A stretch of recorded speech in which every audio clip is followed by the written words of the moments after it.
Hi, it's time for another verb of the day. Today's verb is exempt, and this verb was suggested by the viewer Artem. Artem, thank you so much for this idea. Now, let's take a moment and review how we can use this verb exempt. Exempt really has one meaning, and that is to free either a person or maybe an organization from an obligation or a liability that is imposed on others. So with this verb, we might think of a group of people who are required to do something, but then we have maybe a person or another group of people who do not have that same requirement. For some reason, they have been freed of that obligation. You should know that exempt is a regular verb. If you want to make the progressive form of this verb, all you need to do is add ing, and that forms exempting. The past tense and the participle form of our verb can be made by adding ed. Our base verb, exempt, ends in a T sound. This means I am going to add an extra syllable to this verb when I form that past tense. So the ed here is going to make an id sound. It should sound like this: exempted, exempted. Now, you might encounter one phrasal verb with exempt, that is to exempt something from or exempt someone from something. And the meaning here is quite similar. Maybe if we say it a slightly different way, we are allowing or permitting someone not to do something. An example of this in a sentence might be, we can't exempt any students from the fitness test. This is a state requirement. Okay, so here maybe someone that had asked for permission, right, to not participate in something. They're like, no, sorry, everybody has to do it. Now, as I think about how verbs get used, this seemed like a good time to review the passive tense, because I think we will find many examples of exempt as a verb being used in the passive voice. So let's take a quick moment and before we do more example sentences, do just a little bit of a review here. Most of the time, as you're reading, as you're speaking with people, you're going to hear sentences in the active voice. These sentences begin with the person or the thing that is responsible for the action.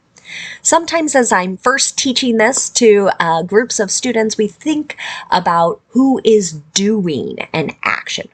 Now, we can't see sort of all actions being done, all verbs being done, but that might help also kind of picture, right? We're beginning with the person or thing doing the action.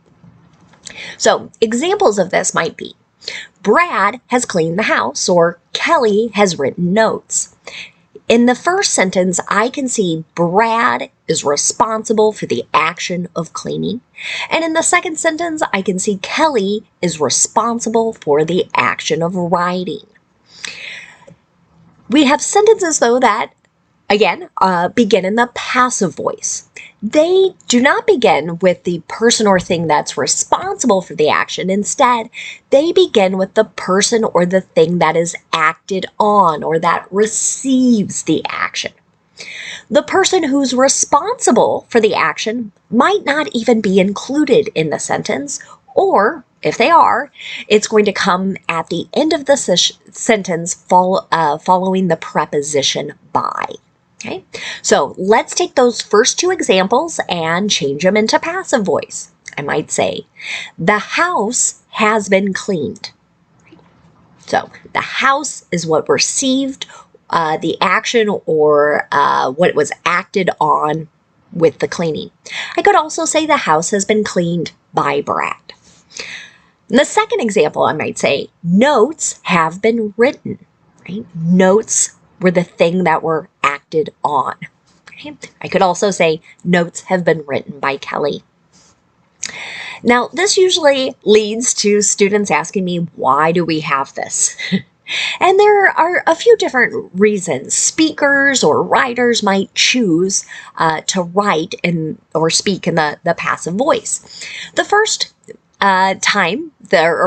first reason I should say that people do this is because they don't know who is responsible for the action. So the person doing it is unknown. So I'm going to avoid that awkwardness of saying someone did this by just saying it was done. Okay. A second reason is perhaps who has done the action just isn't all that important, which connects to the third reason.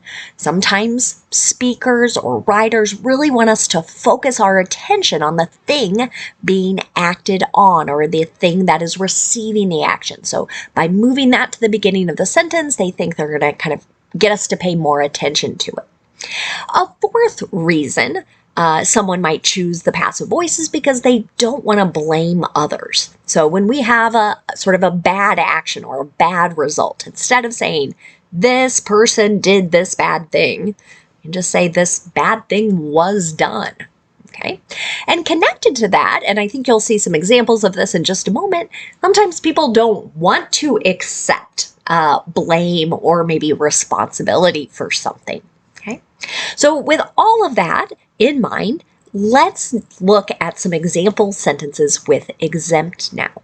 Today we're going to focus on the present perfect. So this is a verb tense we use when we're talking about an action that started in the past and continues into the present, or an action that occurred at an unknown point in the past. So in the active voice, we are going to have our subject, then either have or has, and then that participle form of our verb.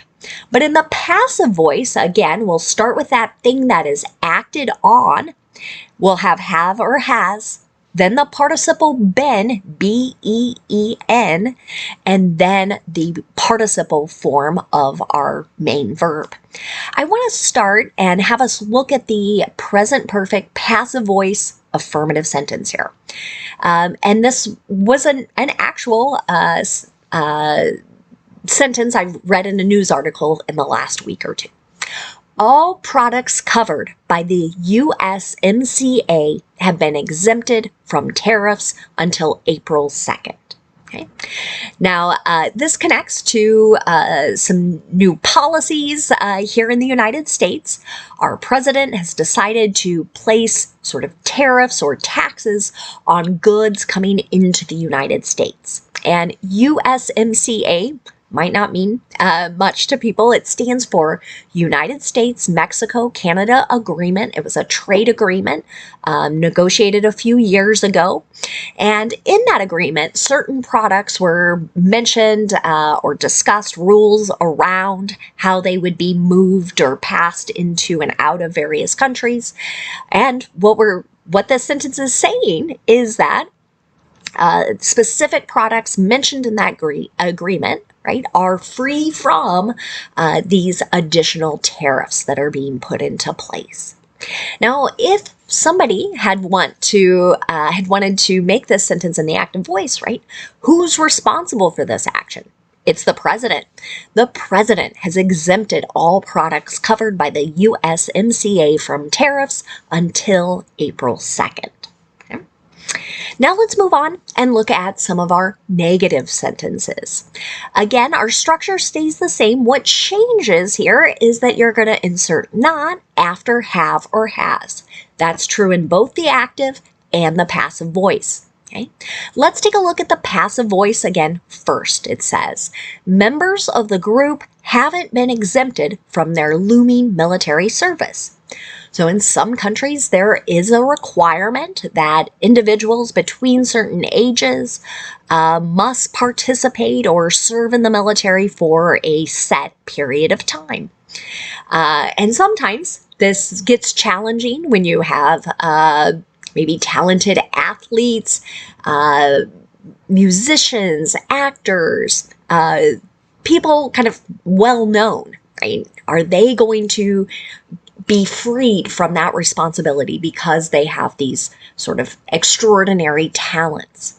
So In that passive voice, we don't know who is responsible for the action, but now if we look at the active voice, another way to say that sentence would be, South Korea hasn't exempted members of the group from their looming military service. So here, I think this has come up with some of the K-pop bands, really popular artists, and those questions of, oh my goodness, are they going to have to stop performing for 2 years to fulfill their military service? Now let's look at making yes or no questions. Okay, again, we can do this in the passive voice or the active voice. With either, we're going to start with have or has, whichever form matches that subject in the active voice that comes next, or with that thing being acted upon in the passive voice. Okay, and then we'll go back into kind of our patterns there. So again, let's start with the passive voice. Have federal civilian employees who are spouses of military service members been exempted from the return to work mandate? Okay. Now, this sentence, again, if you're living outside of the United States, you think, what on earth are they talking about? But in the last 6 to 8 weeks, we've had a lot of changes here regarding policies and regarding federal workers. So people who work for our national or federal government, many of these individuals had either completely work from home arrangements, or they had what's called hybrid schedules, where they would work from home maybe 2 or 3 days of the week and then go into the office the other days. Our new leadership has ended that policy, and the majority of people have had to come back to the office all 5 days of the week. Now, here's a question about a special group. Have they been freed from this obligation is what that question is asking. So again, this is another one where we're not really taking responsibility for who has created this policy or who has created this obligation. So if I were to make this sentence in the active voice, the question would be, has the government exempted federal employees who are spouses of military service members from the return to work mandate? And I believe the answer to this question ended up being yes. This was treated as sort of a special group because many times the spouses are traveling, serving overseas, and someone realized that this would be a very bad policy, negatively impacting families who are really giving a lot by having a parent already serve in the military. So now I think we can move on to some words that are related to our verb exempt. And the first word we're going to discuss is the noun form of this word. So the noun exempt has the exact same spelling and the exact same pronunciation as our verb. When I use this word as a noun, it refers to a person or could be a group of people exempted or freed from a duty. So an example of this, the exempt do not have to participate in this training. So perhaps a workplace has some type of rule where full-time employees have to do so many trainings or particular types of training, and the part-time staff do not. So they might be referred as the exempt here. Now, exempt can also be an adjective. When we use it, we're describing someone or group of people, maybe an organization that is free from an obligation or a liability that has been imposed on others.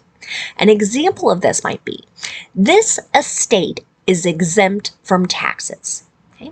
What this sentence is referring to, it really has to do with the idea that after one has passed, we look at sort of all the property they owned, all the personal effects, all their investments, their cash, all of that together.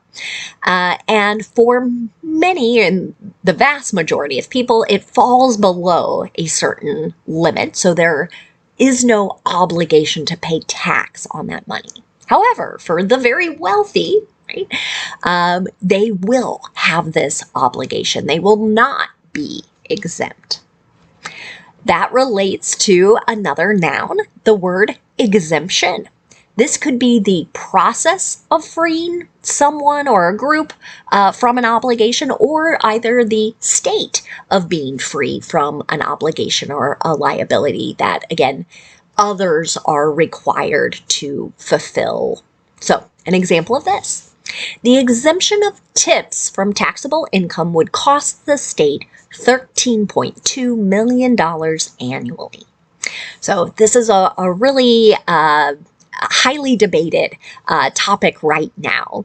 And it's the idea of servers, so people working in restaurants that receive tips, extra money on top of the bill from their customers for good service, for their assistance in having a pleasurable dining experience, whether that income should be part of their taxable income. So different states are looking at this. There's discussion at our federal level, but you'll encounter this word exemption quite a lot as it relates to taxes. So again, I want to say a special thank you to Artem for suggesting today's verb, and I thank you all for watching. Have a great day.